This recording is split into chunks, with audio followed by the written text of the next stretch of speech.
For centuries, humanity had looked into the dark and asked the oldest question: are we alone? We launched golden records, radio beacons, mathematical greetings, whispers in an infinite ocean. None were answered. The stars remained silent until they weren't. It began in October 2091 at the Farside Array on the lunar far side. A technician named Lena Sato noticed an anomaly: 3 rhythmic pulses from a direction where no natural object existed. The signal repeated every 11 minutes, each sequence embedding prime numbers, then something stranger, an audio harmonic that felt musical. At first, scientists dismissed it as cosmic interference. But when the sequence began echoing human radio patterns from the 21st century, distorted, mirrored, it became undeniable. Someone, somewhere, was calling back. The message originated 47 light-years away, near the star Erebus 9, from a planet we had never seen. The world called itself Xylos. Across Earth, panic and awe intertwined. News networks called it the silence broken. Churches overflowed. Markets crashed. For the first time in history, every human looked at the same patch of sky and felt the same emotion: smallness. Governments scrambled to respond. AI linguists, philosophers, and mathematicians worked side by side.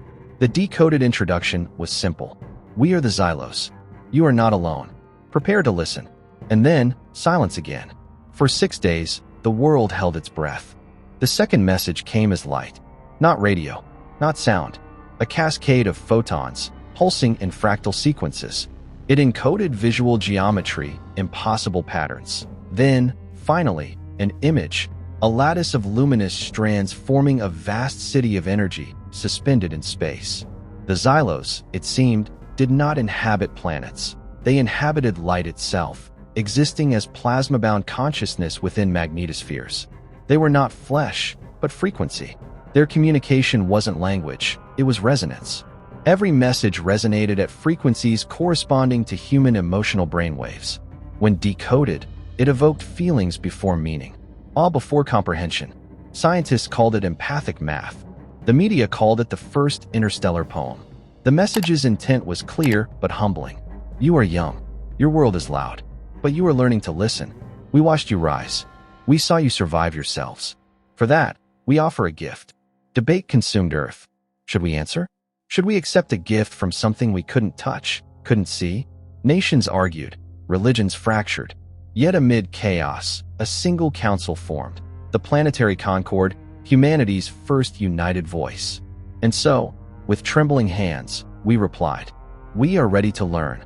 The gift arrived as data, a blueprint for a quantum field lattice, a device that could stabilize space-time curvature.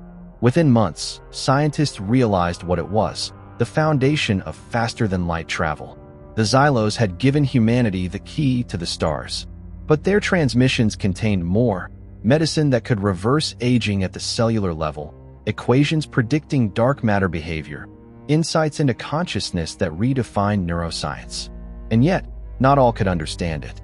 Half the information was encoded in emotional gradients, felt rather than read. The Xylos were teaching humanity not just science, but empathy as cognition. Philosophers called it the enlightened logic.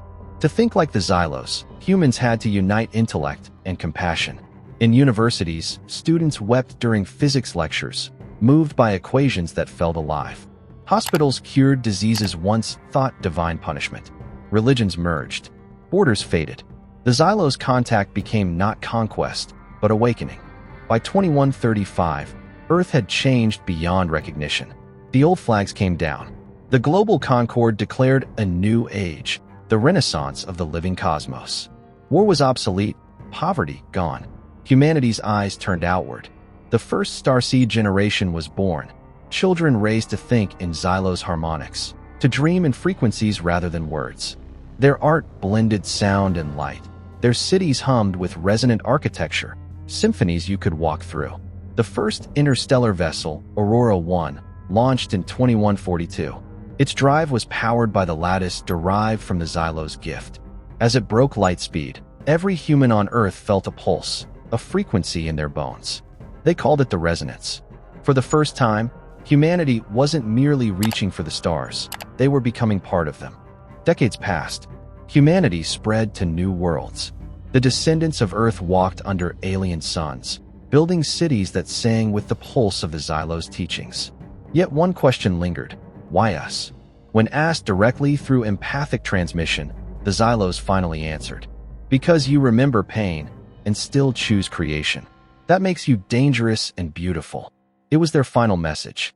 Then, once again, silence. But this time, humanity didn't feel alone. They understood. On a quiet night aboard Aurora Station, orbiting a distant blue world, an old commander looked out at the stars and whispered, "They didn't just find us. They finished us."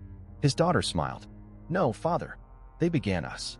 And somewhere, perhaps light years away, a pulse echoed in the dark, soft, rhythmic.